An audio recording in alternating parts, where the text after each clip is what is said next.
After 4 years at the top and millions of record sales, Girls Aloud are a hot property and stardom has its perks. Not only do they get invites to the best parties and premieres, this week they get to test drive cool cars. But mixing 5 popsters with some expensive motors isn't necessarily the best plan. They get to travel the world. Look at how glamorous it is being on Girls Aloud. While another realises there's no place like home. If anyone gets mud on this white coat, I swear to God I'll kill yous.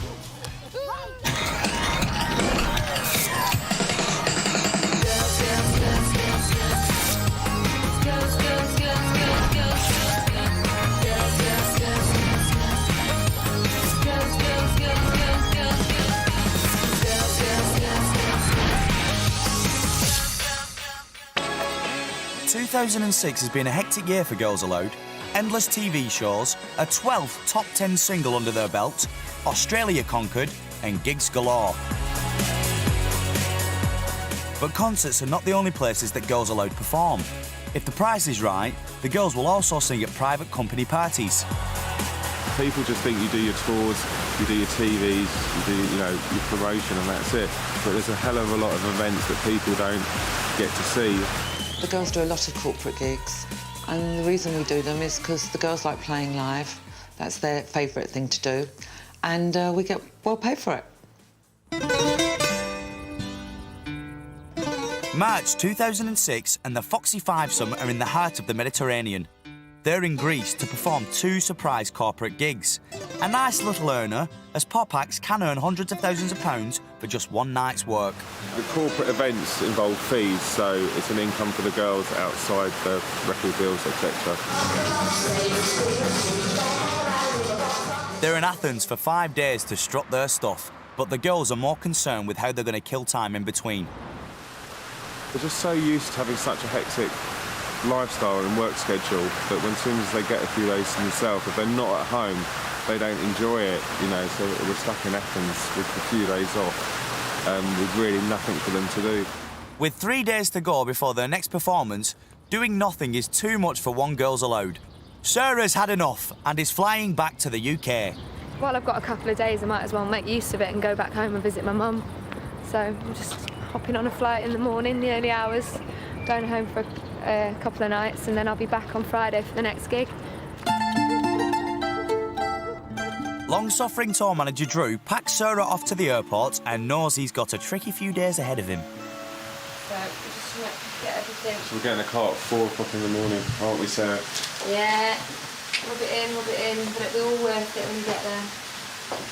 What do you do with 5 bored girls? Just get bored with them, I suppose. There's not a lot you can do. They're taking it quite well, but it is boring. For me, I love it because it's a great chance to relax and just sit and do nothing, which doesn't happen very often.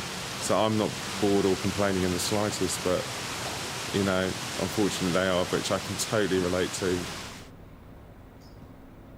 I think being in the band, you get too used to everything.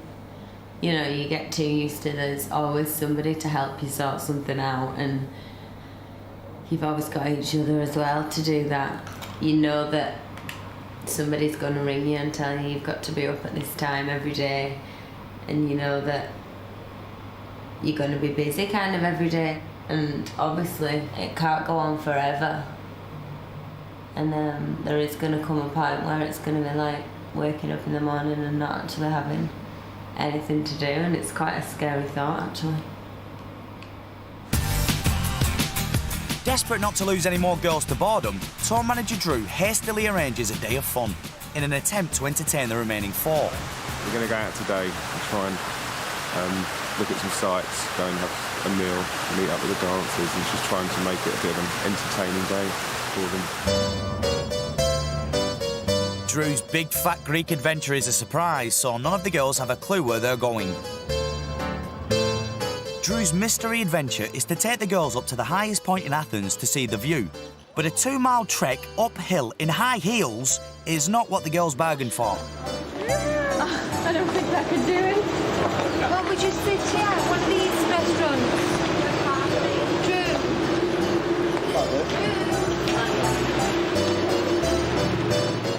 Cheryl isn't happy faced with her equivalent of Mount Everest. Drew, are you taking the piss? And she's climbing it in stilettos. Come on. Drew's determined to reach the top, despite an increasingly loud Cheryl. Does anybody care that we're going to be at the highest point in Greece? Seriously? Does anybody care? Oh my God. Do you care? No, but always not. Drew, it smells of shit. That's what it is. Actual shit.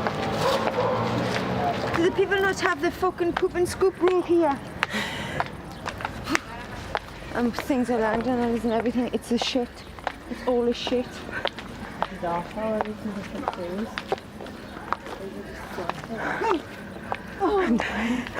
Half an hour into their uphill struggle, and the highest point doesn't seem to be getting any nearer. And Cheryl's still complaining. We should have just stopped at that cafe. Shall we go back? It looked like the highest point to me. It is a nice view, but A nice view of what? don't really care. A nice view of houses and buildings. Just So, you can see them on beautiful pictures. haven't seen anything through this. These shoes, why did somebody not warn me that we were trekking across the universe? Yeah, it's not that nice of a view. Finally, our girl band makes it to the top to see what all the fuss is about. But the hot and bothered girls Aloud are not impressed.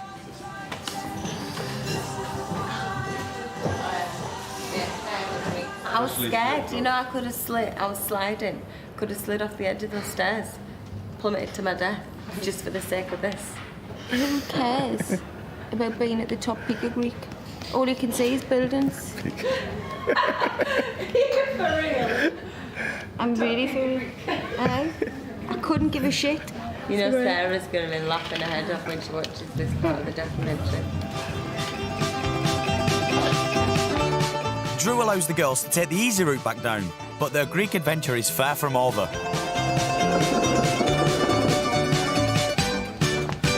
Does anyone know the hotel address? Away from their coach and drivers, none of girls Aloud know how to get back, or even where the hotel is. But resourceful Nadine spotted a local cabbie.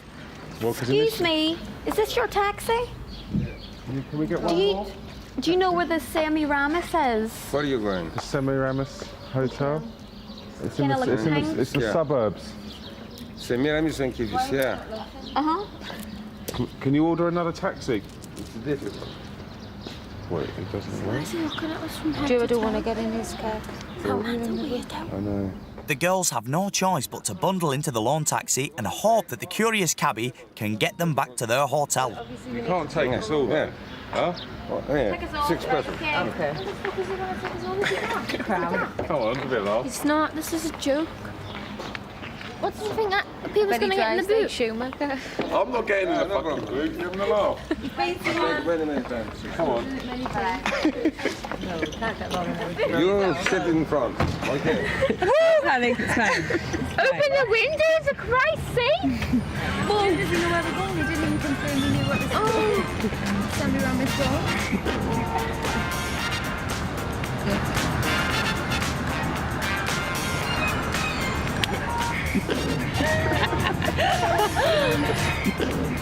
Oh, great. Look at how glamorous it is being on Girls Aloud. Our glamorous pop stars are used to luxury transport, and Cheryl's got a new complaint. This basically has got to be one of the worst days I think I've ever had.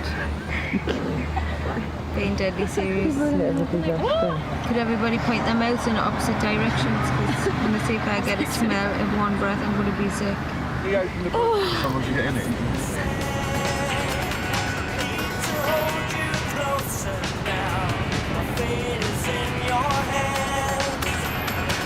Yeah. I'm blocking the window. What you do? Get your head chopped off. No, imagine if I came in and it was just a net. One hurry cab ride later, and the cabbie finally arrives at the girls' hotel. But Drew's got more fun planned, and there's only time to get changed before they're back out on the road. Drew's next Greek surprise is a surefire winner. he's arranged a night out with the Girls Aloud resident dancers at a traditional Greek taverna.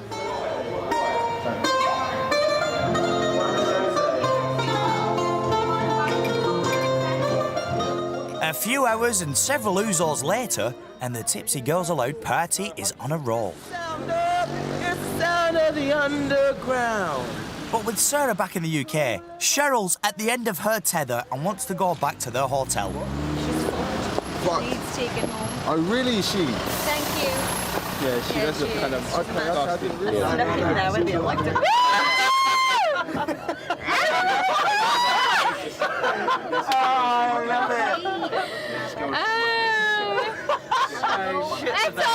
Relax.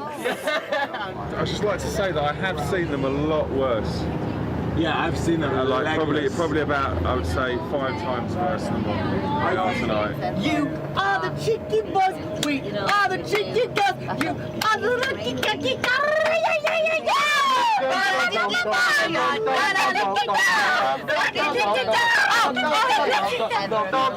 This is why I do not drink, people. On camera. With the Girls Aloud coach party in full swing, Athens is beginning to grow on the 20-year-old from Runcorn. Coming up, one of the girls drives into a whole lot of trouble.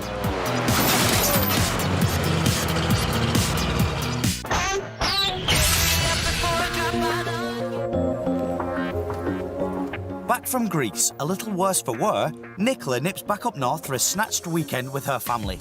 It's good for Nicola to go home. She's very grounded and she's very close to her family. And she really is very happy when she's in Liverpool, and it takes her back to her life, which is normal. I've got 2 little brothers and a sister, and it's like, I don't want to be one of them sisters where they say, oh, there's Nicola. We seen her about twice when we were growing up. I don't want to not see them. So, of course, I'm going to go home whenever I can to see them. There's been times when I've literally finished work at 7 o'clock, drove home, and had to be back again for like 12 o'clock the next day. And people always say, it's like, oh, can you be bothered driving and blah, blah, blah. Do you know, sometimes it only takes me 2.5 hours to get home and it's nothing. You know, it's like, well, are you going to wait or what? Sorry. You know, and it's nothing. It's like a couple of hours. Just do that, getting in and out the bath or washing and drying in your hair. Do you know what I mean? When Nicola's not being a glamorous pop star, she spends as much time at home in Runcorn. Today, she's cheering on her younger brother, 9-year-old Harry, from the sidelines. Oh, you've got to be joking. Is this some kind of a joke?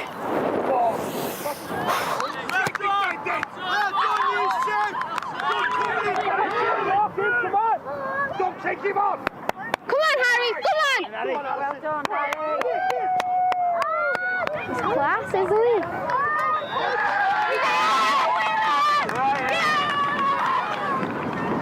Well done, mate. Well done. Right, and man of the match today goes to my very own lovely little brother, Harry. Well done!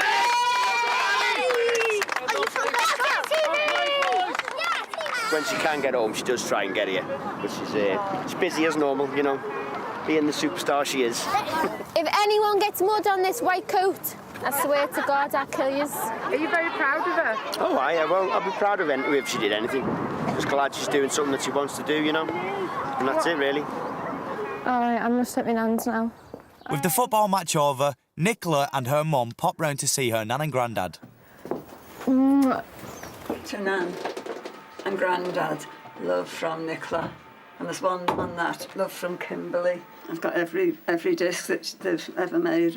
I used to always see somebody on and think, well, she's as good as that. Why can't she be on the telly? She even goes up to the corner shop in her pyjamas with a coat on. Grandad, you're giving away all my secrets.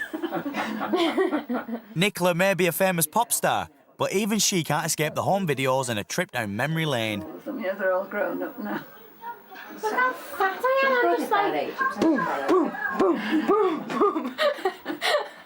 Aren't I? And all the rest of the kids are skinny. What's my dad doing?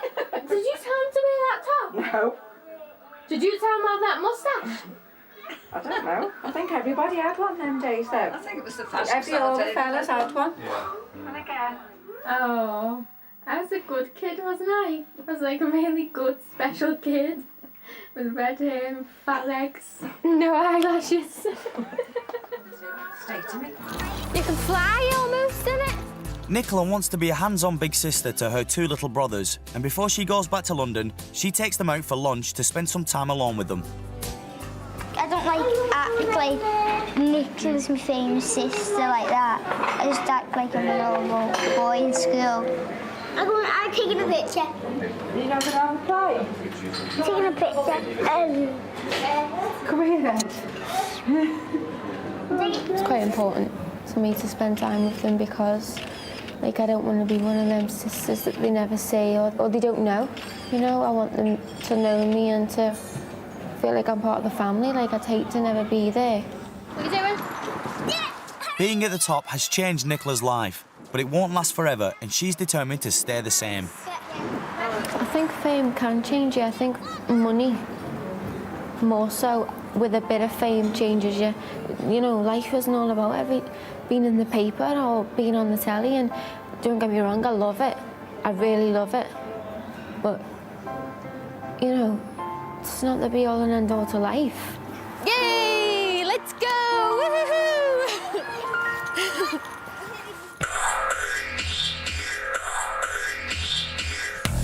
The next day, all 5 girls arrive at Silverstone to be special guests on the car show 5th Gear. Here we are, about to drive to our deaths. Hello! Are you excited? Yeah, I've got my racing jacket, my racing shoes. I'm ready to roll. Nick, hello over there. We're doing this gear just because it's fun, really, and not really for any other reason. I think it's really good to let off a bit of steam and not have to pay for it because it's a TV show. I've got to let you into a secret. I actually just really like Girls Aloud and thought it'd be brilliant to get them on the show as a way of meeting them. And they said yes, which is great for us. It's one of the perks of being Girls Aloud, and a chance to road test some very expensive motors. I'm really looking forward to doing this. I'm here. I'm here!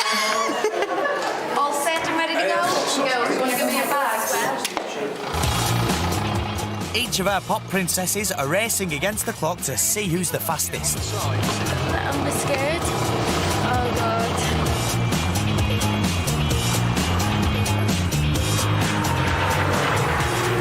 My turn. I think I could do quicker than that if it was time posted. What's your time, Nadine? My time is 1:59. You hear all sorts of stories about, God, they're terrible to work with, but they've been really nice to us. Bring it on. They've been dolls. Oh, my God. Is she worrying you? The insurers never expected her to do that. I'm getting me one of those.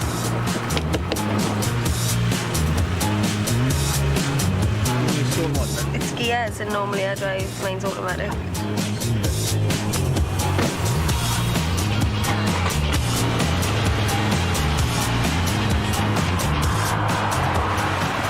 Like it?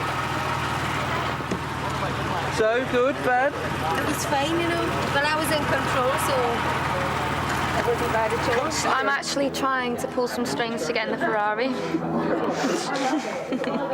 I'm pushing my luck. With filming almost finished, Sarah wants more. She's got her eye on a classic Ferrari, and she's determined to take it for a spin. Quick team photo for us, and then we'll get in that Ferrari. For anyone who wants to. Please, definitely in the car going at 1:15 at the latest. Okay. If you want, if you want to have a go, sir, fine. Go. Okay. Look, I don't. Keep filming. Nice big smile. It's great to meet you. Watched by the entire film crew, Sarah's Ferrari experience doesn't quite go to plan. Just poodle out until you're on the circuit. Just what? Poodle out, nice and steady until you're on the circuit. Poodle. Slow. I know. Steady past your grannies. Yeah, get it out of your system now.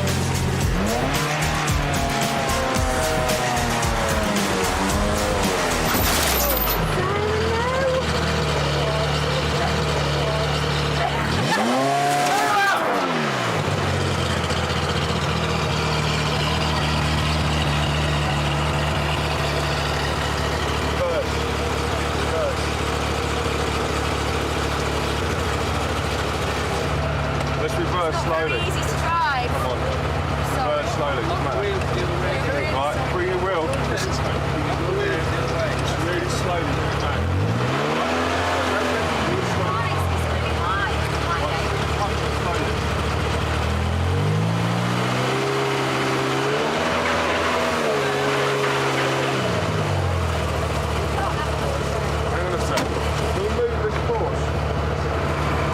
Continue with this? Yeah, we are. All right. Look, there's the keys in there.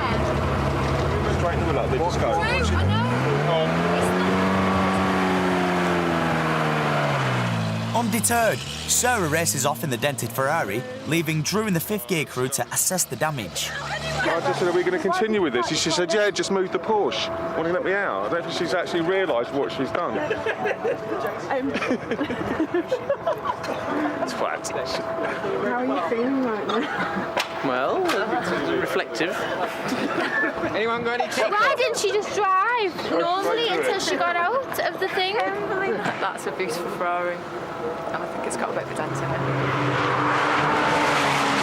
I'll just clear everything out of this car park if she's coming back. Whoa! Fucking hell, she's The fifth gear film crew wait for Sarah to return from her expensive drive to see the damage herself. Apart from the beginning, started out badly, ended out quite good. I'm not very good at getting through tight gaps, as you can see. Fucking hell. No, take it off. I need to take it. I can't get it off. Can you help me? Can I help you? I'm going to strangle you with it. Would you like to inspect the Ferrari? Go. Shit. The gentleman in the How much do I owe? blue shirt. Would you just like to? It's just one of those things, her heart's pounding but she did well. I mean, she's had a great day. I think all the girls have enjoyed themselves today, and they all did really well, but Sarah is, without doubt, a proper nutcase. Next week, Girls Aloud head east and go behind the bamboo curtain. That went terrible. That was the worst performance I have ever done. And Cheryl keeps it real on a trip back home to Newcastle. Joe, this one, freaking. Sherry's weighing on us. He's weighing on us. I do not believe